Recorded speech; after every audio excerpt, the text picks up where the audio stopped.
Bonjour, aujourd'hui nous allons voir comment on résout un problème qu'on rencontre souvent dans les exercices de physique. Prenons cet exemple de problème. J'ai une pile et deux lampes qui sont branchées en série.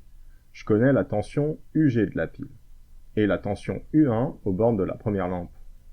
J'aimerais bien connaître la tension aux bornes de la lampe 2, U2. J'ai bien appris mon cours et je connais la formule.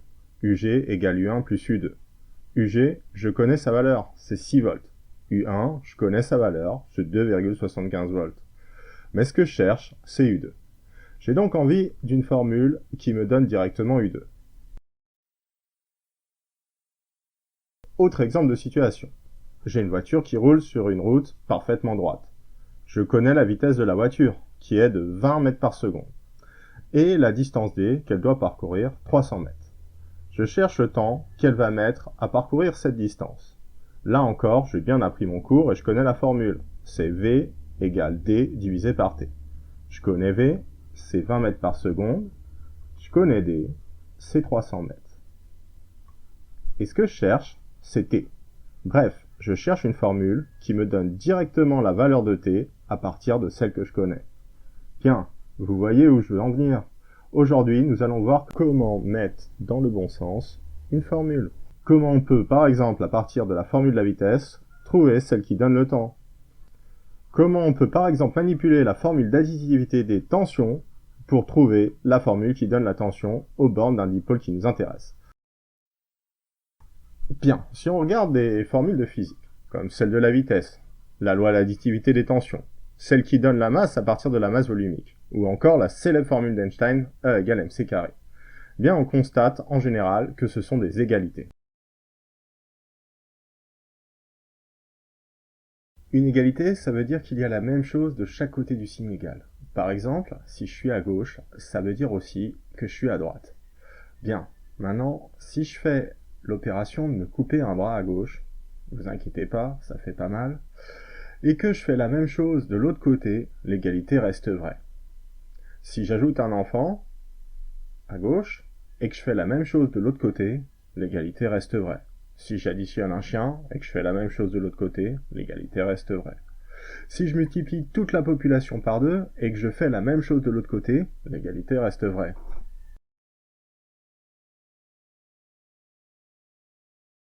Bref, ce que je vois, c'est que si je fais la même opération de chaque côté d'une égalité, alors l'égalité reste vraie. On va donc pouvoir faire des opérations en faisant les deux mêmes de chaque côté pour isoler ce que l'on cherche.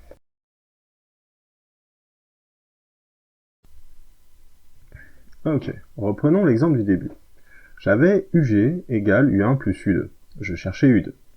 Bon, ce que je vois, c'est qu'à côté de ce qui m'intéresse, U2, il y a U1. Donc comment m'en débarrasser? Eh bien, je vais faire une opération, et cette opération, je vais la faire des deux côtés du signe égal, parce que je sais maintenant que j'ai le droit de faire ça.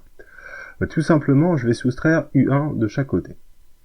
Et si je réécris ça plus correctement, du côté gauche, j'ai UG moins U1, qui est égal maintenant à U2 tout seul. Évidemment, c'est une égalité, on l'a vu, ça veut dire qu'il y a la même chose des deux côtés, et on peut très bien permuter quelque chose avec son exact équivalent. Et donc je peux réécrire U2 égale UG moins U1, c'est-à-dire la solution à mon problème du début.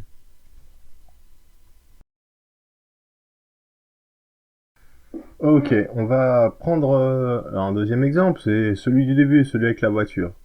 On a V égale D sur T, et on cherche T. Alors le premier truc que je vois, c'est que T, il m'ennuie un petit peu parce que il est en dessous de la barre, et donc il n'est pas au-dessus, et c'est le premier problème que je vais résoudre. Donc pour passer T au-dessus, eh ben, je vais tout simplement multiplier par T des deux côtés, ce qui va me permettre, dans un premier temps, de passer T au-dessus. Alors, ce que je vois, c'est que d'un côté, j'ai V fois T, et de l'autre côté, eh ben, j'ai D divisé par T fois T, ce qui va me permettre d'éliminer T d'un côté, puisque T divisé par lui-même, ça fait 1. Donc maintenant, ce qui me gêne, bien c'est V. Et pour m'en débarrasser, je vais tout simplement diviser par V des deux côtés. Et je peux finalement réécrire T égale D divisé par V. Et j'ai la solution du deuxième problème que je m'étais posé au début.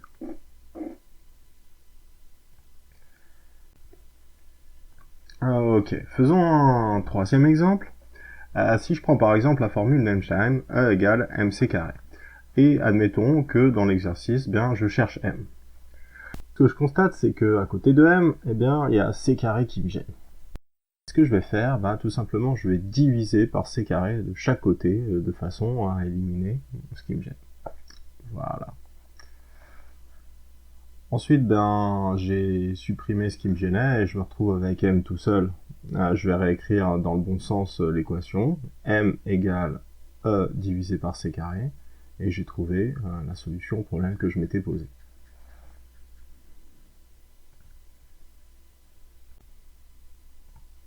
Un exemple plus dur maintenant pour les pros. Donc on va prendre l'expression x égale x0 plus v fois t, et on va se dire qu'on cherche t. Bien. Premièrement, ce que je vais faire, c'est que je vais me débarrasser de x0, parce que ça je peux le faire facilement en soustrayant x0 de chaque côté. C'est ce que je fais. Dans un second temps, ce qui me gêne maintenant, c'est v. Et comment faire pour se débarrasser de v? Eh bien tout simplement, je vais diviser par v de chaque côté. Voilà. Et donc je vais pouvoir éliminer v. Je vais me retrouver avec l'expression suivante, x moins x0 divisé par v égale t, que je vais mettre dans le sens qui m'intéresse. T égale x moins x0 divisé par v. Et j'ai résolu mon problème. Ok, maintenant, si vous avez bien compris, et si vous n'avez pas bien compris, revenez un petit peu en arrière, faites des pauses, regardez les vidéos plusieurs fois. Enfin bref, si vous avez bien compris, vous allez pouvoir faire les exercices suivants. Alors, premier exemple, IP égale I1 plus I2 plus I3. Trouvez la valeur de I3. Deuxième exemple, V égale D divisé par T. Trouvez la valeur de D. Troisième exemple, M égale la masse volumique pour notre eau fois V. Trouvez V. Et puis E égale MC2. Trouvez M. Alors, mettez la vidéo en pause, prenez un papier et essayez de faire ces exercices.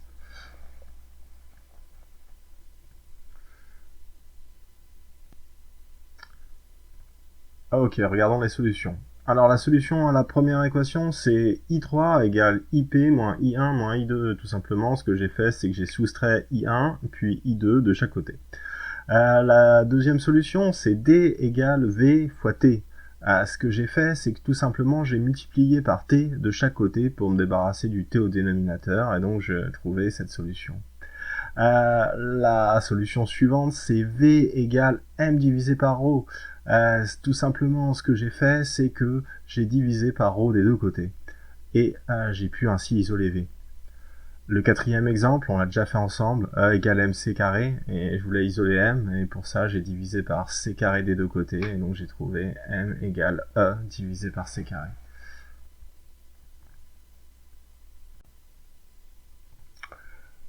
Ok, donc ce que vous allez constater à force de faire ces opérations qu'on a vues ensemble, c'est-à-dire la même chose des deux côtés, ce qui est de la pure logique, que il y a des petites astuces qui vont émerger.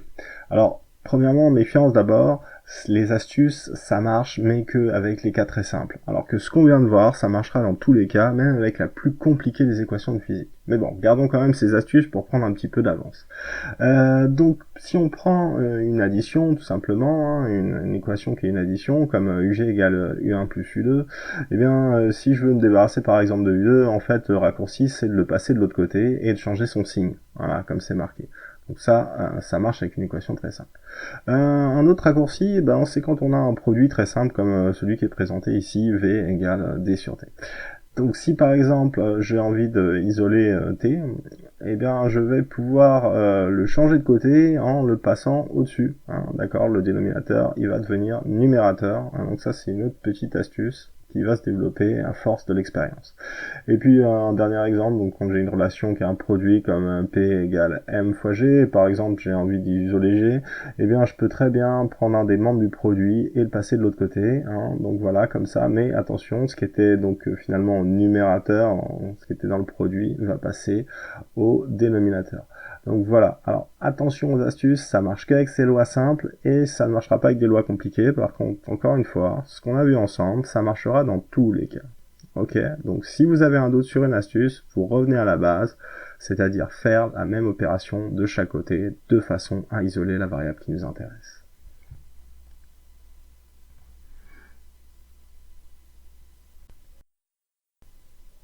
Merci d'avoir regardé cette vidéo.